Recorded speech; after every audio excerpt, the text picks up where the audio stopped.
A folklorist plays back her field tape, expecting mountain ballads. Instead, the spectrogram spells out initials in knocks no one else heard. The record begins with a single entry, one that should have carried pages of supporting files, but instead sits alone in the county ledger like a grave without a headstone.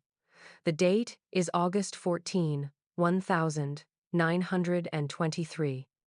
The handwriting is hurried, tilted against the lines as though the clerk wanted the words set down quickly, decisively, but without explanation. It reads, "Entry bricked. Shaft condemned. No mention of gas leaks. No mention of cave-ins. No mention of the long list of accidents that typically filled columns with detailed names of the injured, compensation amounts, physician notes. Nothing. The page before it is filled with ordinary business, timber shipments, payroll calculations, a minor fine for failure to maintain a mule pen. The page after returns to routine as well. But here, in the center, stands a void.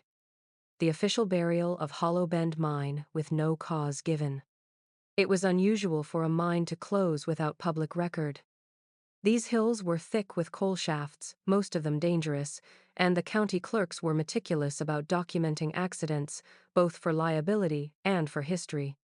Explosions, collapses, gas exposures, they were tragedies that left widows and orphans demanding compensation. The paperwork became the only evidence of justice ever attempted. Yet for Hollow Bend, the silence is sharper than any headline. Local newspapers from that summer do not carry the story. Instead, they run lines about the fair, about the new schoolhouse opening in the next county, about the weather and its effect on the corn harvest. Not a single column inch devoted to the sudden loss of employment for dozens of men, the disruption of families who depended on wages, the bricking of a shaft that had been in operation for over a decade. One would expect protests, petitions, at least a mention of the closure, but the newsprint shows nothing. What can be traced are fragments at the edges. A pay ledger from July shows 27 men employed under Hollow Bend. The August record shows only 4 names carried forward, reassigned to neighboring shafts. No severance, no dismissal notes, just absence. Parish registers in the months after list 3 baptisms but no funerals under mining families, which itself is strange, for a mine closure usually followed a disaster. Even the company's own quarterly report filed with the state commission omits Hollow Bend entirely, as though the shaft had never existed. The physical act of sealing it was described years later in a single affidavit from a mason who recalled being paid in cash to brick the mouth of the mine. He claimed the mortar mix was poor, the brick scavenged from other structures, as if speed mattered more than permanence. He was not told why the shaft had to be closed, only that it must be done by nightfall. When asked decades later if he remembered hearing anything from the dark while he worked, he paused for a long moment before saying only, "It felt as though the ground behind me was breathing." That one line in the ledger remains the only official statement. No signatures follow, no seal of authority, just the hurried script of a clerk who did not explain, who perhaps was not allowed to explain. The mine was condemned, the entrance sealed, and with that, Hollow Bend was erased from the county's memory, or so the record would have it. The image survives on a cracked glass plate, its edges clouded with silver decay, the surface freckled with dust that no careful cleaning can erase. 13 men stand shoulder to shoulder outside the mouth of Hollow Bend Mine, their boots dark with coal dust, their eyes narrowed against the Sunday. They are not smiling, not even faintly. Each face is fixed with the expression of men who have already accepted risk as routine, whose lives depend on timbers and air they cannot see. Behind them the shadow of the shaft looms, a black rectangle bricked with darkness, deeper than the limits of the camera's lens. The photographer left no caption beyond a date scratched faintly into the corner. May 1922. What makes the photograph remarkable is not the way the men look, but the way the records refuse to remember them. In the following year's census, only 4 of the 13 names can be traced. They are scattered, one living with a sister in a neighboring county, another listed as a boarder in town, two more reassigned to smaller shafts north of the ridge. The remaining 9 vanish entirely. No obituaries in the local papers. No parish burials. No discharge slips or migration notes. It is as if the men simply stepped out of the photograph and into silence. Family descendants tried to account for them, but even their testimonies dissolve into contradictions. One widow swore her husband had gone west to join a railroad crew, yet no rosters place him there. Another family insisted their son had enlisted in the army, though military rolls hold no such name. In one case, a miner's possessions, boots, a Bible, a pocketknife, were discovered years later in an abandoned cabin, neatly folded inside a trunk with no sign of the man himself. Historians who studied the plate remark on the detail that emerges when light strikes it at a certain angle. The miner's outlines are sharp, but around their feet the image blurs. The soil at the shaft's edge appears to ripple, like water captured in stillness. Some argue it is only a flaw in the exposure. Others claim it reflects the instability of the ground itself, already shifting before the closure order came. No graves exist for the 9 missing men. No headstones, no carved initials in cemetery rows, no records of relocation. Their names appear once on that glass plate, again on the payroll ledger of spring 1922, and then nowhere. To stand before the photograph now is to confront 13 figures whose eyes seem to hold a question, as though they knew the camera would outlive them, as though they understood that ink and stone would fail but glass would endure.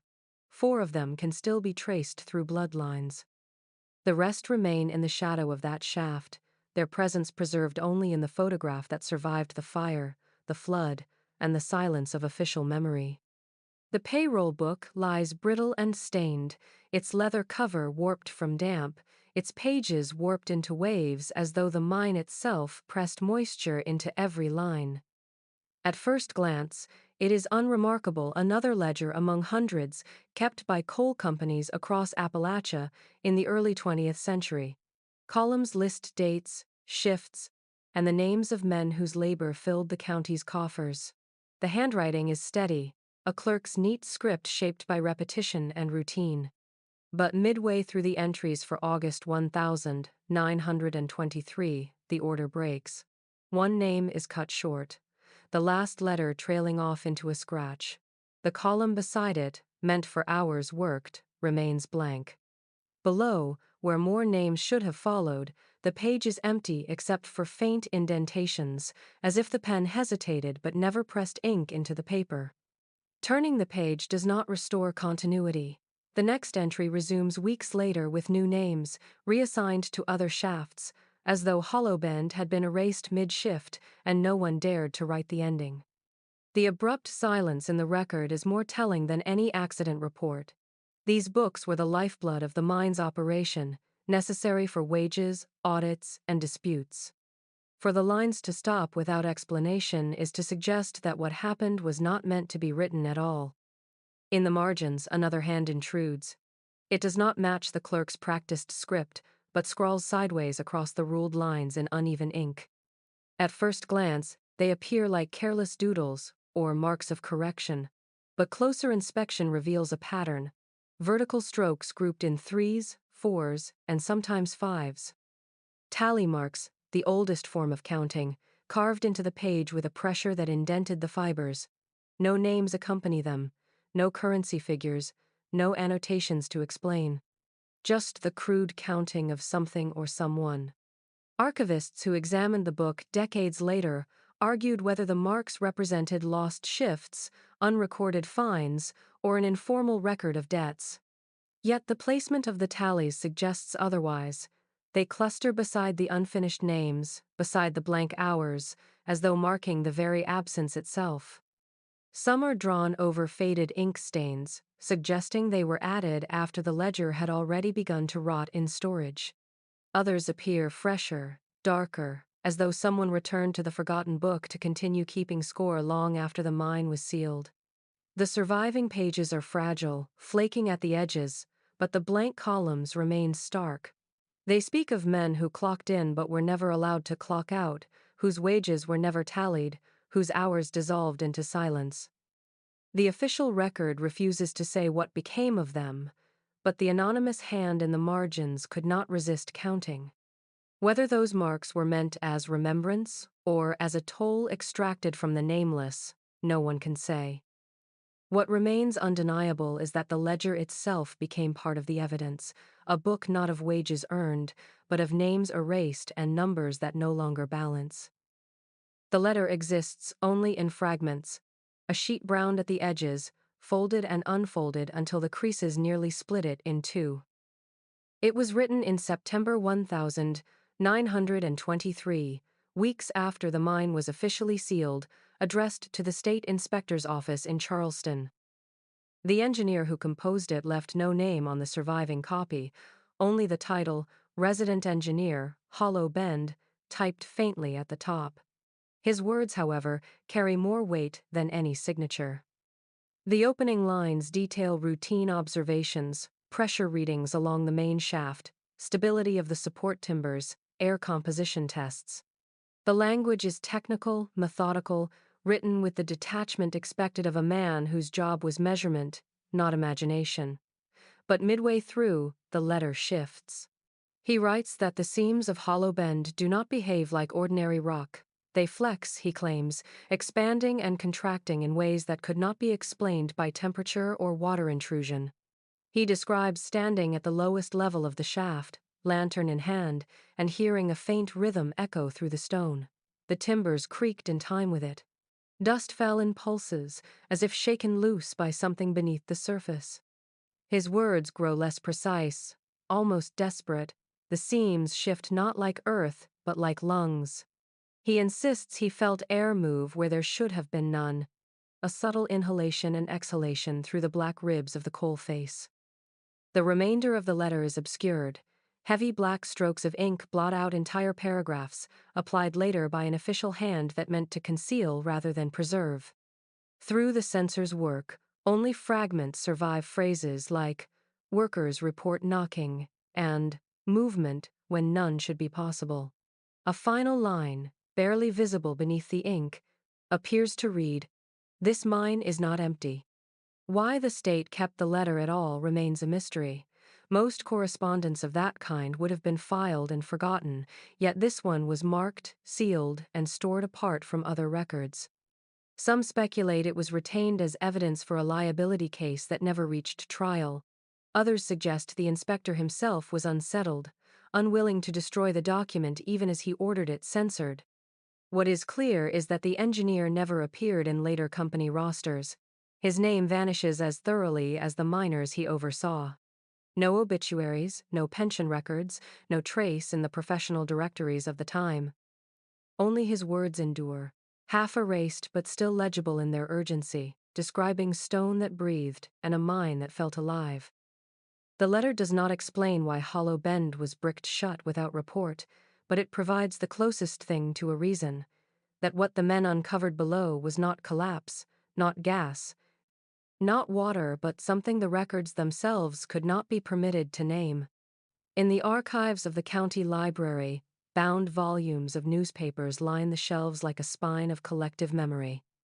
Each page preserves the daily struggles of a mining community: accidents, strikes, births, marriages, floods that tore through valleys, fires that gutted towns. Columns bleed with names and numbers, sometimes triumphant, more often tragic. But when one turns to the summer of 1923, the silence is louder than any headline. Hollow Bend, a shaft employing dozens of men, vanishes from public record not with a report but with nothing at all. That silence is not the silence of peace. In June, a nearby mine collapse fills entire front pages, with lists of the dead, accounts of rescue attempts, editorials demanding safety reform. In July, a flood along the Greenbrier destroys 3 farms, and the papers print photographs of drowned livestock floating against broken fences. Even the closure of a small drift mine that same season merits a paragraph noting layoffs. Yet Hollow Bend, sealed without notice, produces not one line of ink. Researchers who examined the bound volumes noticed how the omission distorts the rhythm of the news. In a town where every minor shift in production or accident was fodder for print, the absence of a major closure is conspicuous. A ledger in the courthouse confirms the shaft's bricking in August, yet the August newspapers read as though the event never happened. It is not a matter of lost editions.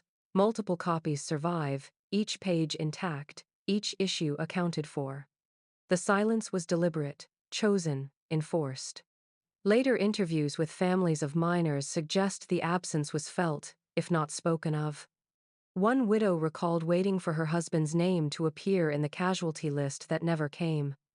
Another remembered scanning the headlines each morning, expecting to read confirmation of what the town already whispered, that Hollow Bend had been closed after something went wrong below. But the papers insisted on fairs, harvests, and political speeches. She described it as watching a door close without hearing it slam. Folklorists argue that the silence itself became a kind of headline, an absence everyone noticed, but no one could question aloud. It was as if the town agreed, or was compelled, to swallow the story whole. Even advertisements avoid mention. The coal company's usual notices of production, shipment, or recruitment skip Hollow Bend entirely after midsummer, as though the mine's very name had been scrubbed. What emerges is not ignorance but erasure. The people of the county lived beside a wound in the ridge, bricked and sealed, yet the record of their daily paper denies it existed. The silence remains printed in ink, an intentional blankness that tells its own story, that Hollow Bend was not forgotten, but forbidden. The photographs survive in the county's engineering archive, filed between maps of drainage systems and surveys of timber contracts. At first they appear ordinary, dull, even sepia-toned images of hillsides, trees, and work crews posed with shovels. But among them are three prints that draw the eye. They show the mouth of Hollow Bend Mine 2 years after it was sealed.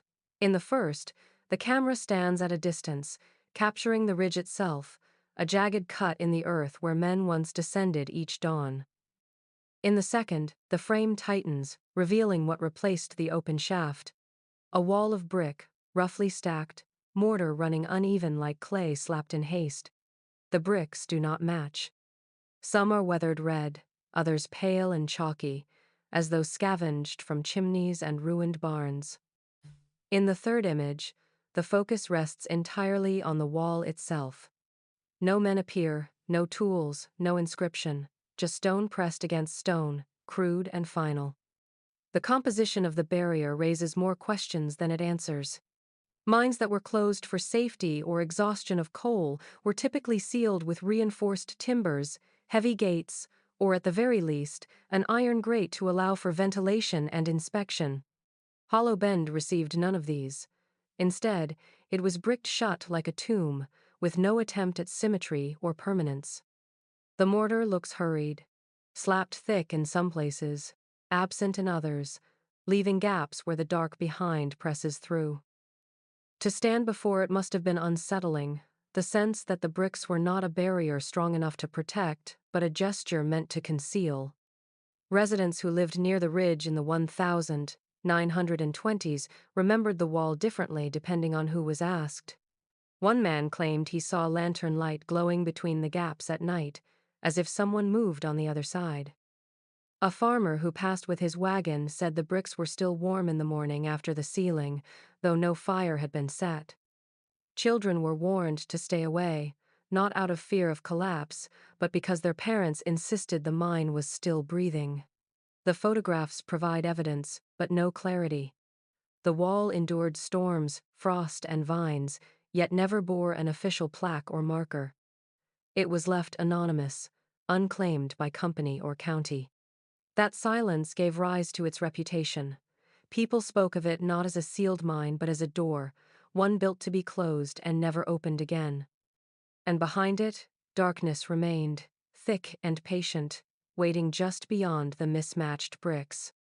The record of her words comes to us sideways, through fragments and erasures.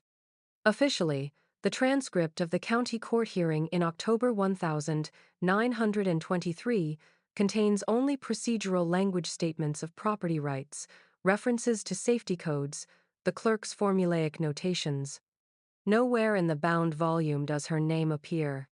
Yet tucked inside a folder of unrelated petitions lies a single loose sheet, half-typed, half-handwritten, the margins smudged with graphite where someone once tried to erase them. On it, her voice lingers. She was the wife of a miner who never returned from Hollow Bend. When summoned to account for missing wages, she asked for more than coin. She asked for acknowledgement. What she said was simple and devastating. I heard them still knocking 2 weeks after. The sentence hangs in isolation, no question attached, no cross-examination preserved. Just her claim that long after the shaft was bricked, she lay awake in the cabin on the ridge and felt vibrations pass through the earth, faint at first, then unmistakable. At night, when the wind died and the crickets hushed, she could hear it 3 knocks, a pause, then 3 more, as though some signal passed from stone to soil to timber beams of her floor. She begged the county to send men to reopen the shaft, even briefly, even just to listen. The typed portion of the transcript shows what followed. A notation reads, "Struck from record unsworn, irrelevant." Her testimony was dismissed, expunged, and the court moved on to questions of property valuation. Yet her words persisted in whispers outside the chamber. Other women admitted privately that they too thought they heard noises from the ridge, but none dared repeat it before officials, after seeing how quickly the first had been silenced. Folklorists who later traced the story found her descendants reluctant to speak. One granddaughter recalled being told never to mention Hollow Bend in school, never to repeat what her grandmother swore she heard. But the memory persisted in the family Bible, where, on a blank page, someone scrawled, "Not gone. Still there." The handwriting does not match the widow's. Perhaps it was her daughter's hand, perhaps another relative preserving what the court erased. The image of her sitting in the courthouse lingers, the worn dress, hands folded, voice steady despite the weight of official eyes upon her. To insist that the men were still alive, still signaling from behind brick and stone, was to accuse the county of murder by neglect. Striking her testimony from the record was not only the erasure of words, but of possibility, a deliberate sealing of hope. And yet, in the silence that followed, the story of the knocking spread further than any transcript could have carried it. Those who passed the ridge at dusk swore they felt the ground tremble faintly, as if echoes continued long after the door was closed. Her words, denied their place in the record, became part of the land itself, repeating with every gust of wind through the laurel, still knocking, still there. The story of the chalk marks begins in the summer of 1956, when a group of boys from Hollow Creek set out along the ridge with slingshots and canteens, looking for caves to dare each other into. They were sons of farmers and mill workers, too young to remember the mine or the ceiling, but old enough to hear the whispered warnings of their parents who told them not to linger near Hollow Bend.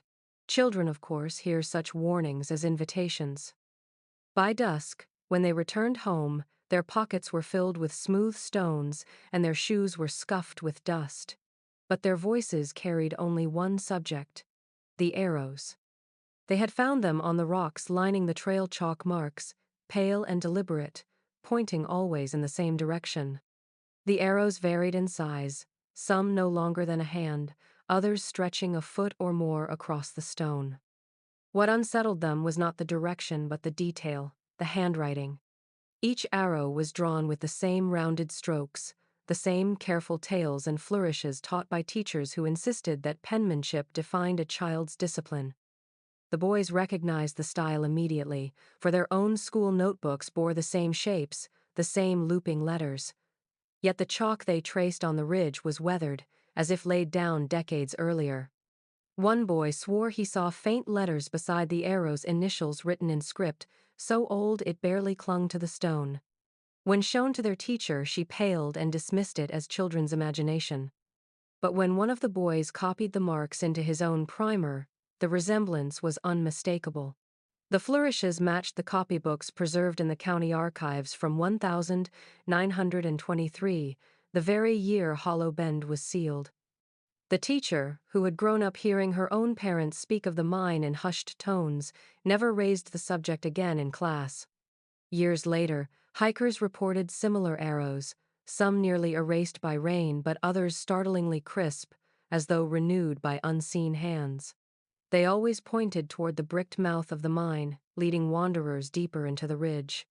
Folklorists who investigated noted how the arrows did not scatter randomly but formed a sequence, a trail guiding the willing toward the sealed door. When the drawings were photographed and compared, the handwriting style remained unchanged, as if time itself had frozen the script.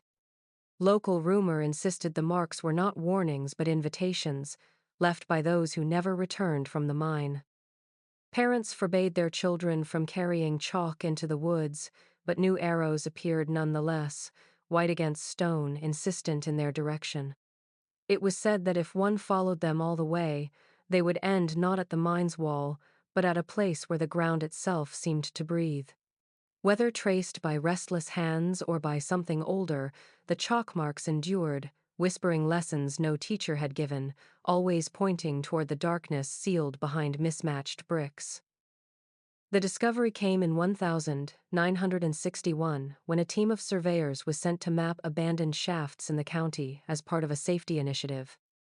Most of their work was routine measuring distances, recording collapsed timbers, marking areas too unstable to revisit. Hollow Bend was on their list, though officially it no longer existed. Its entrance had long been sealed, but the survey included auxiliary ventilation shafts scattered across the ridge. One of these narrow openings, choked with roots and debris, yielded something unexpected. As one of the men cleared brush and loose stone, his hand struck metal. What he pulled free was a lantern, corroded nearly beyond recognition, its iron frame pitted with rust, its handle bent, but its shape still intact. The wick inside had never been lit. It was clean, stiff with age, but untouched by flame or soot. That alone puzzled the men. Miners relied on lanterns constantly underground, and even spare ones bore the residue of oil and smoke. To find a lantern that had clearly been placed in a shaft but never used suggested it had not been abandoned through neglect, but set deliberately. The glass, though cracked in places, carried markings faint but visible when angled to the light. Someone had scratched initials into the surface. Letters sharp and deliberate, cut with a tool finer than a miner's pick. The problem was that no one could agree what the initials were.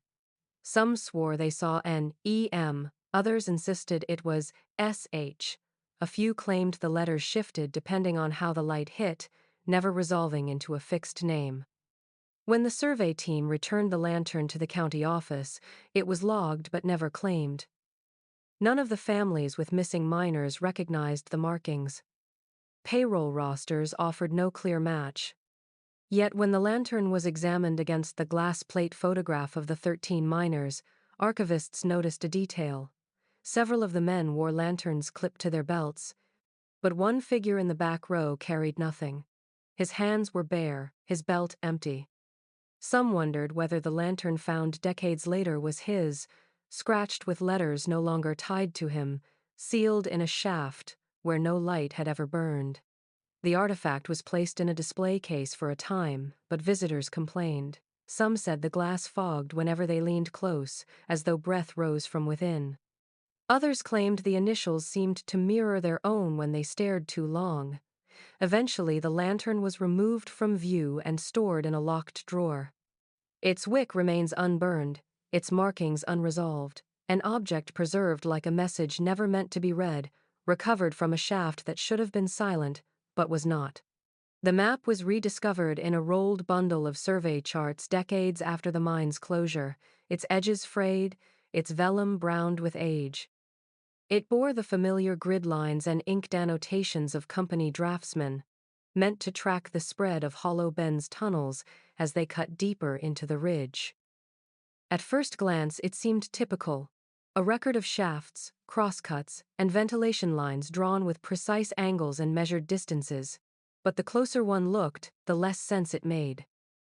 The tunnels curved where they should have run straight, bent upon themselves in arcs that returned to their origins. In several places, entry lines rejoined in loops, forming circles that defied the geological purpose of mining. Coal seams did not justify such shapes. No surveyor would have wasted time and timber carving tunnels that led back into themselves. Along the margins, pencil notes in a nervous hand betray the unease of the men who measured the passages.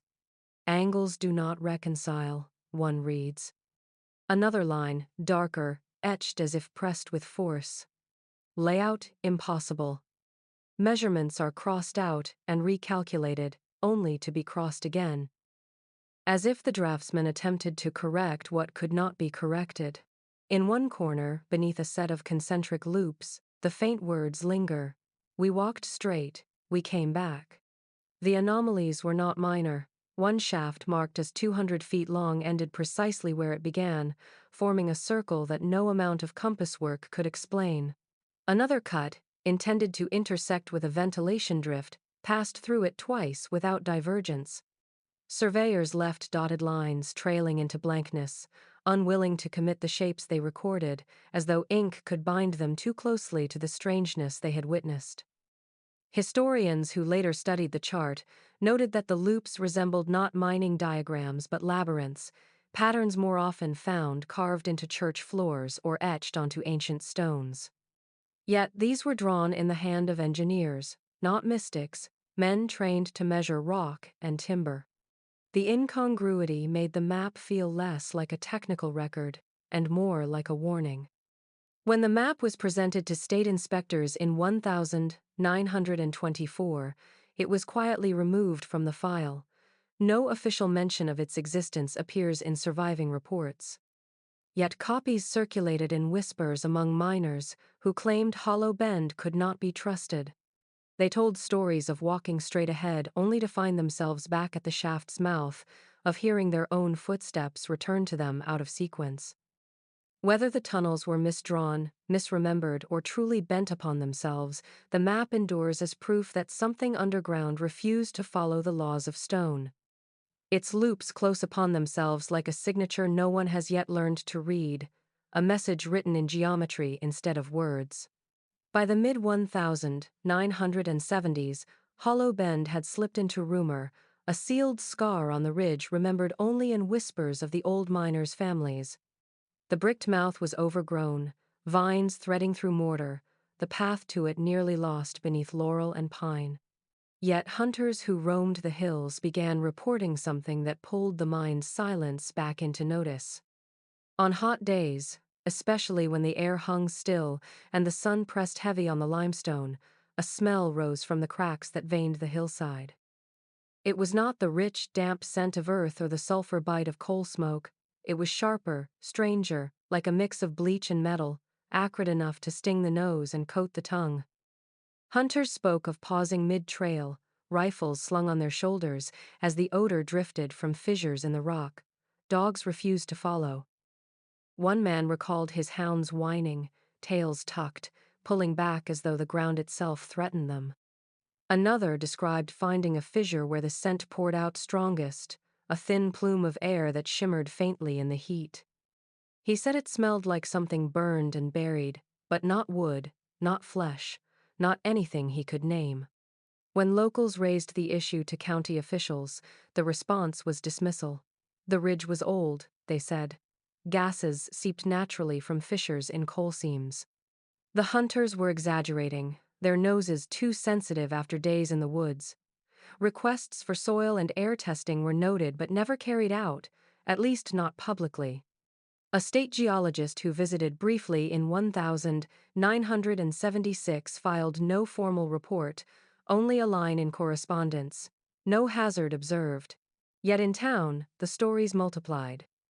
Farmers complained of crops wilting in the fields closest to the ridge, their leaves curling as though touched by frost despite the heat.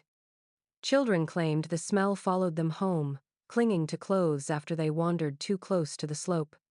A teacher kept a jar of water collected from a creek below the ridge, its surface tinged with an oily film. When she asked the county for explanation, she was told to dispose of it quietly. The odor became a seasonal omen. Each summer, as the heat thickened, the ridge seemed to exhale, releasing its hidden breath. Hunters avoided it, farmers cursed it. Children dared each other to stand near the cracks until the fumes drove them away coughing. Officials continued to deny there was anything to test, insisting nothing lingered in the stone. Yet the smell persisted, sharp and unmistakable, rising from the sealed hill like a reminder that whatever had been bricked away beneath Hollow Bend was not finished, and not silent. The pages were found by accident, slipped between the cracked boards of a desk salvaged from the superintendent's office when the mine company liquidated its holdings. For years they sat unnoticed, brittle and folded, until an archivist cataloging mining memorabilia in the 1980s unfolded them and recognized the handwriting of the Hollow Bend overseer. They were not official reports, not meant for company ledgers or state inspectors, but private notes written in a cramped, hurried hand. The entries span only a few weeks in the summer of 1923, the final weeks before the mine was sealed. At first, the writing records the usual litany of complaints: timbers sagging in the east cut, water seeping along the lower drift, men grumbling about wages. But the tone shifts suddenly. One entry reads, "They hear it again, not collapse, not water. Voices through the stone. First a hum, then words. I do not know whose." The overseer describes standing with the crew in silence, lamps dimmed, listening to a murmur that seemed to pass through the coal face. No one could agree on the language, but all insisted it was speech. Some miners claimed they heard their own names spoken back to them, syllables muffled by tons of rock. As the entries progress, the overseer's tone grows more anxious. He notes that men began refusing certain shifts, claiming the tunnels spoke louder at night. One passage records a crew abandoning their tools mid-cut, leaving picks and shovels where they fell, unwilling to strike the wall again. "The seam breathes when struck," he writes. "Dust falls in rhythm, not by chance." He confesses he can no longer dismiss it as imagination. The most chilling entry is written in darker ink, the lines pressed so hard they tear the page. "They repeat our words," it says. "What we speak returns from behind the face, but not in our voices. I had, S-A-T. Different, older. It is like being read aloud. The sense is not merely of echo but of being observed, of labor recorded by something beyond sight." The final line, written without date, breaks from the careful listing of tasks and hazards. "We are not digging into earth, we are digging into record." The archivist who handled the pages described the sensation of holding them as like touching something damp, though they were dry.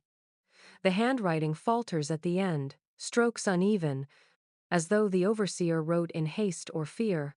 After that, no further notes exist. His name disappears from company correspondence, his signature absent from payroll after August. All that remains are these few sheets, testimony that the men of Hollow Bend believed they were not mining coal at all, but uncovering something that listened, remembered, and inscribed them back into the very stone they cut. The night the wall was broken is remembered less for what was seen than for what was felt. In the summer of 1984, a group of young men from the county, drunk, restless, daring each other to tempt the stories, dragged tools up the ridge and set to work on the bricks that had held for 6 decades. Their chisels rang out in the dark, metal against mortar, a sound sharp enough to echo through the valley. By morning, the wall bore a wound, a jagged opening no wider than a man's shoulders, bricks piled haphazardly on the ground like discarded teeth. They never spoke publicly about what they saw when the lantern light spilled inside, but the evidence remained, undeniable to anyone who came after. The wall was crude, mismatched bricks pressed together in haste, but beyond it lay something more disturbing. The surface of the stone inside was not smooth as one might expect of abandoned coal seams. It bore marks, hundreds of them, carved into the black rock by hands and nails. They began at the floor and reached upward, long vertical gouges etched with such desperation that fragments of fingernail were later found embedded in the scratches. Some marks clustered in frantic spirals, as though hands had spun in circles against the stone, leaving a record of panic.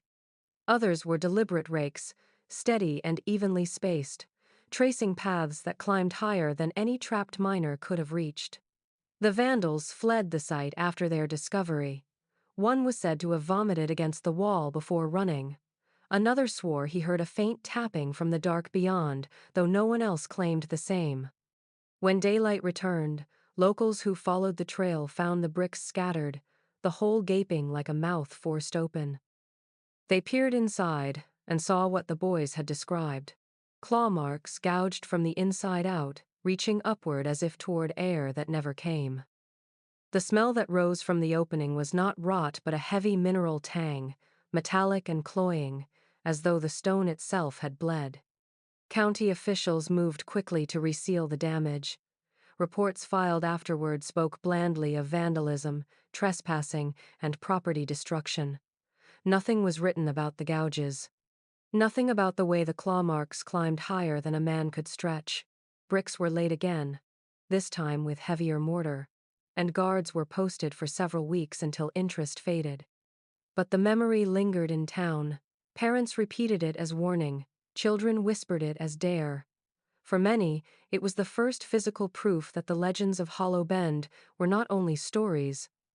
Behind the bricks lay testimony written not in ink, but in the desperate scratches of those who had tried to escape. The priest unlocked the church at dawn, expecting only the quiet ritual of sweeping the aisle and lighting candles. Instead, he found a pile of objects waiting on the stone steps outside the double doors. 13 helmets, their once black paint dulled to brown with rust, rested in a neat row, each turned upright as though awaiting their owners' heads. Beside them, leaning in careful symmetry, were 13 picks. Their handles were cracked, the wood dry and splintered, but their metal heads were still stained with the orange corrosion of decades underground. The tools and helmets looked as if they had been unearthed together, pulled from some deep chamber, then arranged with deliberate care. No note accompanied them, no explanation. The locks on the church were untouched, and the steps bore no trace of wagon or car. The priest stood alone in the morning air, listening for signs that someone lingered nearby, but the street was empty. The objects themselves felt heavier than their weight suggested, not only for what they were but for what they implied. He carried them inside one by one, stacking them against the wall beside the altar. Later, in his logbook, he recorded the event with only 3 words: 13 returned. Parishioners who arrived for morning prayer recoiled at the sight. Some recognized the helmet's style, the narrow brims and dented crowns used by miners in the 1920s. Others whispered that the picks bore markings familiar from family stories, initials carved into handles by men who never came home. One woman insisted that the second helmet from the left belonged to her grandfather, gone since Hollow Bend was sealed. Another claimed the curve of a pick's handle matched the one her uncle had carried. Yet none could explain how the tools had survived 6 decades hidden, nor who had delivered them to the church steps before sunrise. When officials were called, they examined the artifacts with clinical detachment. They noted the rust, the aged wood, the likelihood that vandals or pranksters had stolen relics from an abandoned shaft. The items were taken briefly for cataloging, but within a week they were returned to the church, as if the county wanted no part in storing them. The priest left them in a locked side room, covered with cloth, but even then parishioners claimed they could hear faint clinks of metal, as though the picks shifted against one another when no one touched them. The logbook entry remains, sparse and unadorned. 13 returned, 13 gone. The tools wait in silence, not claimed, not discarded, an offering left on holy ground by hands no one saw. Their sudden appearance deepened the mystery rather than clarifying it, a reminder that Hollow Bend was never truly sealed.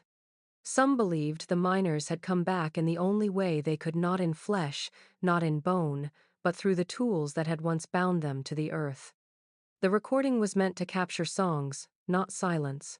In 1991, a folklorist from the State University carried her reel-to-reel recorder into the hollows near Hollow Bend, searching for fragments of old ballads still passed down among families who remembered the coal camps. She positioned her microphone outside cabins, in churchyards, along ridges where the wind carried voices, careful to document every tone of fiddle and banjo, every hymn rising against the trees. For days, her tapes collected nothing unusual: children laughing, dogs barking, the tired cadences of mountain songs. But one evening, when she set her microphone at the base of the ridge itself, aiming it toward the dark line of laurel where the mine had once breathed, the tape captured something she did not hear in the moment.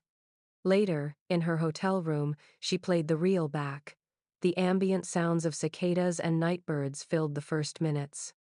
Then came a rhythm out of place. 3 taps, a pause, 3 more. The sound was faint, as if filtered through earth, but distinct enough to jar her attention. She replayed it again and again, each time realizing it was not random. It carried intention, cadence, almost a signature. On her field notes she scribbled, "Tapping present felt human, not natural." When she mentioned it to the family she was interviewing, they grew guarded. Some refused to hear the playback at all. Others told her she had captured what the widows used to describe the knocking that persisted after the mine was sealed. They warned her not to continue recording on the ridge. Curiosity, however, pulled her deeper. Back at the university, she fed the tape through spectrogram analysis, a tool used more often to study birdsong than human knocks. What appeared on the screen startled her. The taps aligned in clusters that formed letters when charted on the frequency grid. At first crude, then unmistakable, initials. Over and over, the same 2 marks repeated, an E and an M, or perhaps an M and an E, depending on how one read the axis. Colleagues dismissed it as coincidence, artifacts of machine noise, or pareidolia. Yet she knew the difference between error and intention. These were not random spikes. They formed shapes with rhythm, the same rhythm described decades earlier by the widow whose testimony had been struck from record. The folklorist never published the tape in her official work. Instead, she stored it in a private archive with a label that read only, "Hollow Bend, Ridge Recording, Do Not Replicate." But the story of it leaked into local lore. Students whispered of the tape that spoke in initials, a message that seemed to come not from air or stone, but from beneath them both. To this day, the recording is said to exist, locked away in a drawer, still carrying the faint sound of tapping that asks not to be ignored. The priest unlocked the church at dawn, expecting only the quiet ritual of sweeping the aisle and lighting candles. Instead, he found a pile of objects waiting on the stone steps outside the double doors. 13 helmets, their once black paint dulled to brown with rust, rested in a neat row, each turned upright as though awaiting their owners' heads. Beside them, leaning in careful symmetry, were 13 picks. Their handles were cracked, the wood dry and splintered, but their metal heads were still stained with the orange corrosion of decades underground. The tools and helmets looked as if they had been unearthed together, pulled from some deep chamber, then arranged with deliberate care. No note accompanied them, no explanation.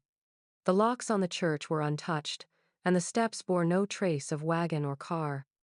The priest stood alone in the morning air, listening for signs that someone lingered nearby, but the street was empty. The objects themselves felt heavier than their weight suggested, not only for what they were but for what they implied. He carried them inside, one by one, stacking them against the wall beside the altar. Later, in his logbook, he recorded the event with only 3 words. 13 returned. Parishioners who arrived for morning prayer recoiled at the sight. Some recognized the helmet's style, the narrow brims and dented crowns used by miners in the 1920s. Others whispered that the picks bore markings familiar from family stories, initials carved into handles by men who never came home. One woman insisted that the second helmet from the left belonged to her grandfather, gone since Hollow Bend was sealed. Another claimed the curve of a pick's handle matched the one her uncle had carried. Yet none could explain how the tools had survived 6 decades hidden, nor who had delivered them to the church steps before sunrise. When officials were called, they examined the artifacts with clinical detachment. They noted the rust, the aged wood, the likelihood that vandals or pranksters had stolen relics from an abandoned shaft. The items were taken briefly for cataloging, but within a week they were returned to the church as if the county wanted no part in storing them. The priest left them in a locked side room, covered with cloth, but even then parishioners claimed they could hear faint clinks of metal, as though the picks shifted against one another when no one touched them. The logbook entry remains, sparse and unadorned. 13 returned, 13 gone. The tools wait in silence, not claimed, not discarded, an offering left on holy ground by hands no one saw. Their sudden appearance deepened the mystery rather than clarifying it, a reminder that Hollow Bend was never truly sealed. Some believed the miners had come back in the only way they could, not in flesh, not in bone, but through the tools that had once bound them to the earth. The records surface in the psychiatric ward of a small county hospital, their folders worn thin from years of storage. Beginning in the late 1950s, admissions show a curious pattern. Descendants of Hollow Bend miners arriving not for injuries or illness, but for sleepwalking so severe it endangered their lives. The notes, written in the neat but weary hand of night staff, repeat the same details across decades. Patients were found wandering roads barefoot, clothes damp with dew, their eyes open but unseeing. When roused, they spoke of tunnels, of dripping water, of shoes lined neatly against the walls. One of the earliest cases involved a boy of 12 whose grandfather had vanished in 1923. He was discovered walking along the ridge at 2 a.m, muttering the same 3 words over and over: left, right, left. When asked later, he said he dreamed of following a line of shoes, each pointing deeper into the dark. His file notes an unusual phrase, states the shoes are waiting, not empty. In the 1970s, a young woman admitted, after collapsing on her porch, reported nightly dreams of water dripping onto her hands while she stood in absolute darkness. The sound of droplets echoed endlessly, and in her dream she followed them until they led her to rows of boots, children's shoes, and even slippers, all arranged as if for inspection.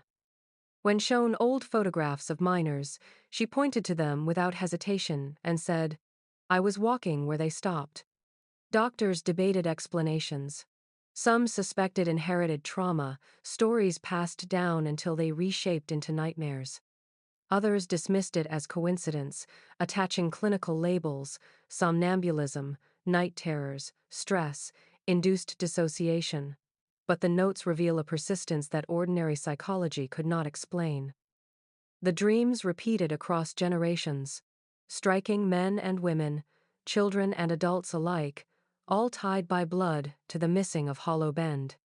What unsettled staff most was the consistency of detail: the dripping water, the narrow tunnels, the shoes always lined against walls, pairs facing inward.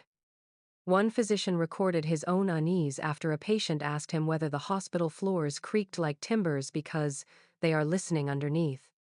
By the 1980s, the hospital began coding the cases under vague categories: familial disturbance, inherited anxiety, avoiding mention of the mine.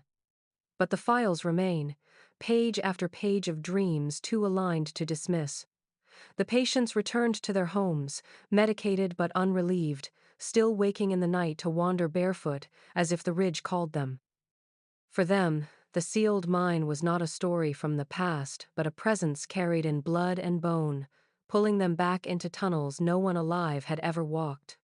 The summer of 1997 brought a wave of academic curiosity back to the Appalachian ridges, when 3 graduate students from a state university received clearance to conduct a survey of abandoned mining sites. Their focus was geological, measuring soil stability, cataloging mineral seams, tracing subsidence that threatened nearby farms. Hollow Bend, long bricked and ignored, appeared on their list almost as an afterthought.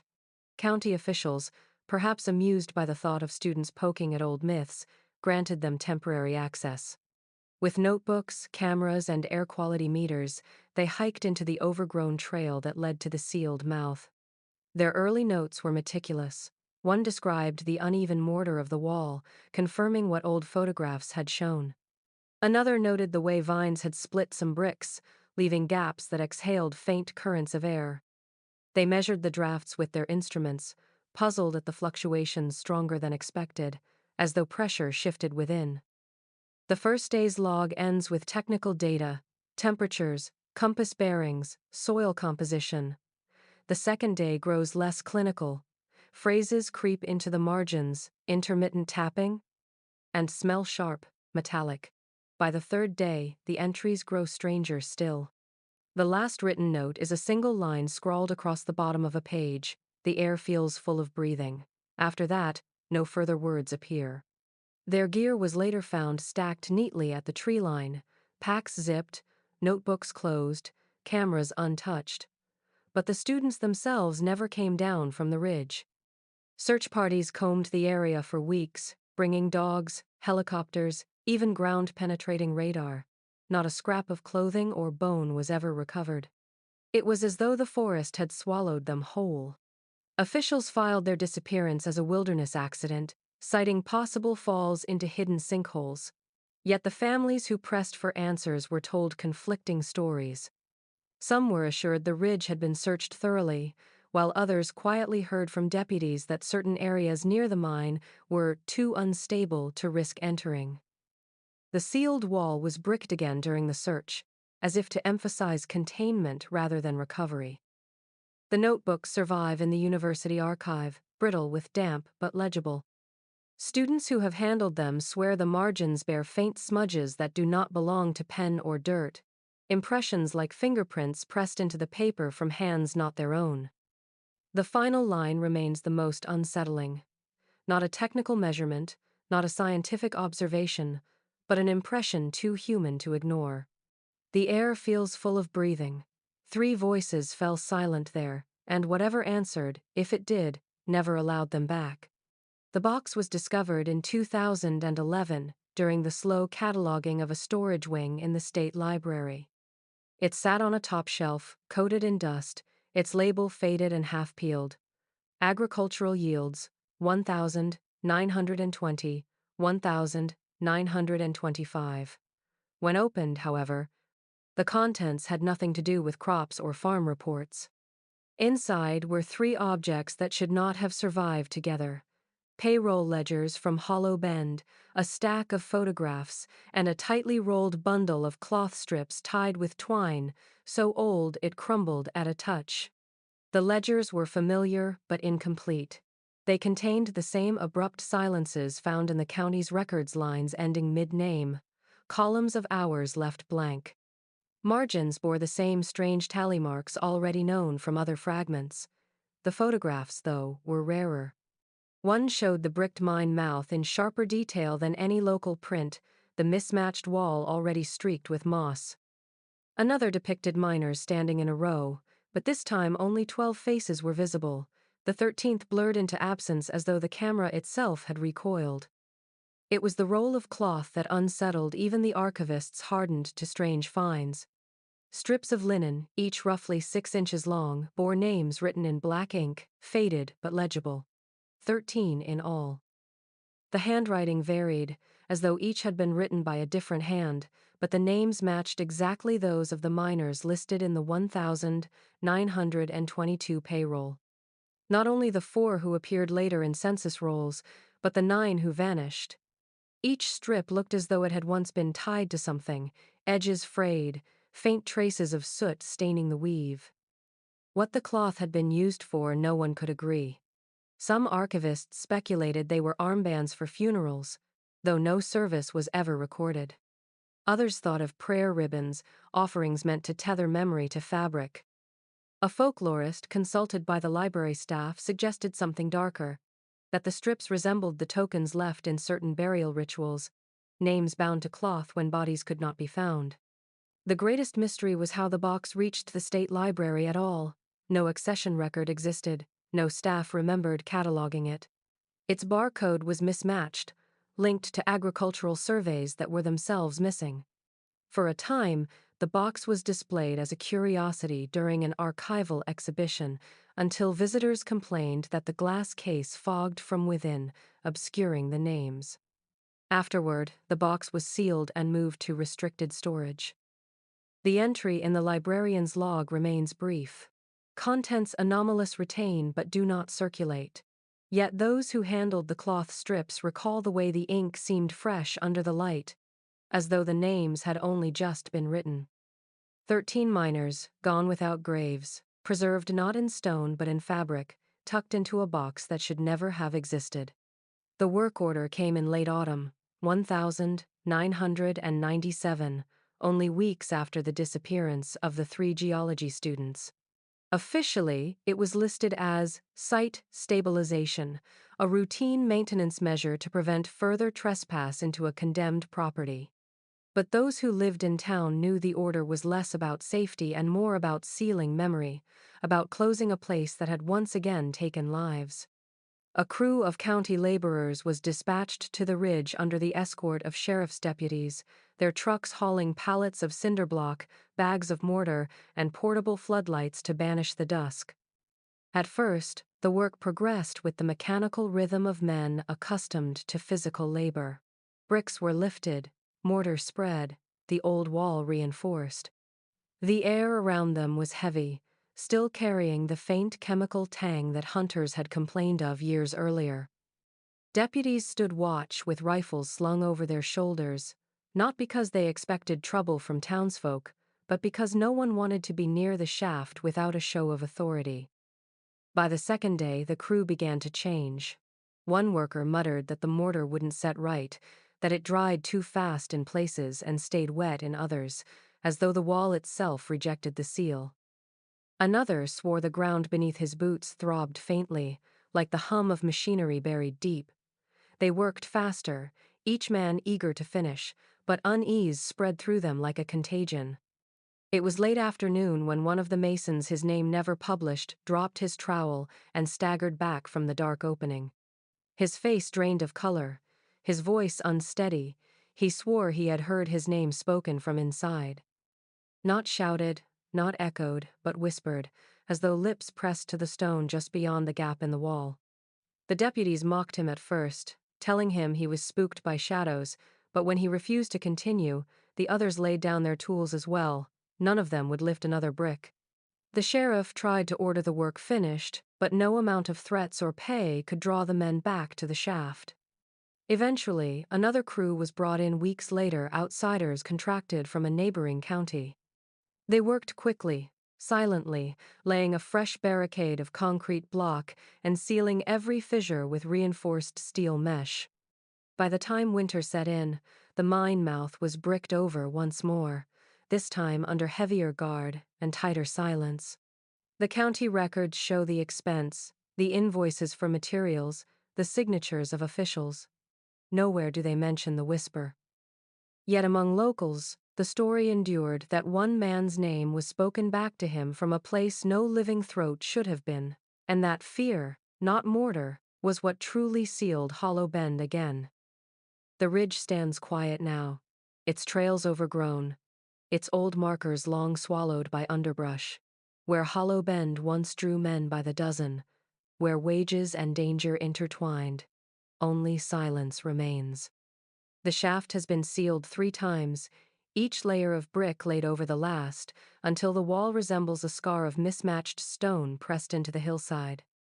Vines crawl across it in summer, ice locks it tight in winter, yet the wall endures, squat and final. The county insists the mine no longer exists.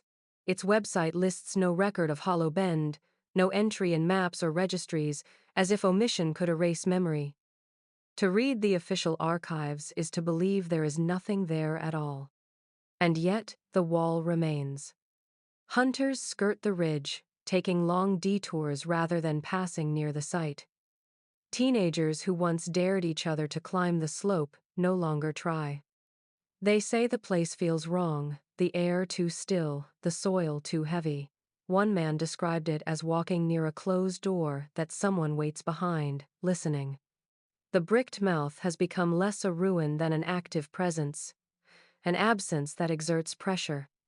Those who linger too long report hearing sounds no wind could make. Tapping, faint but deliberate, like knuckles on wood or the strike of metal on stone. Always patterned, never random. Some claim to hear 3 knocks, a pause, 3 more the same rhythm that appeared on a folklorist's recording decades earlier. Others insist the sound shifts, spelling out names or initials when measured in sequence. Skeptics call it imagination, the ear inventing meaning from silence, but those who have stood before the wall describe a detail too consistent to ignore. The tapping seems patient, as if whoever makes it has all the time in the world. At night, the ridge is avoided altogether. Locals tell of lantern lights flickering faintly between the trees, though no one dares approach. The county sheriff dismisses such tales, but deputies admit privately they refuse to patrol the slope after dusk. The place has become both forbidden and forgotten, a paradox sealed with mortar yet alive in rumor. The stone wall persists, weathered but unbroken, an anonymous door to a space the county insists does not exist. Those who climb the ridge return changed, shaken, unwilling to speak of what they thought they heard. The mine is bricked, the records erased, the ledgers burned. Still, the tapping continues, quiet and deliberate, like someone waiting not to be freed but simply to be remembered.